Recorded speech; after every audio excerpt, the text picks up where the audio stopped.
ஒருத்தருடைய உதவி எப்ப நமக்கு கிடைக்கணுங்க?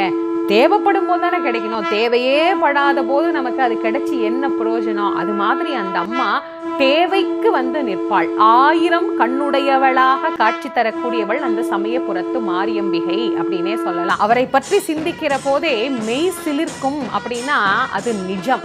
வார்த்தைகளால் வர்ணிக்க முடியாத பேரழகு படைத்தவள் அந்த அம்பிகை.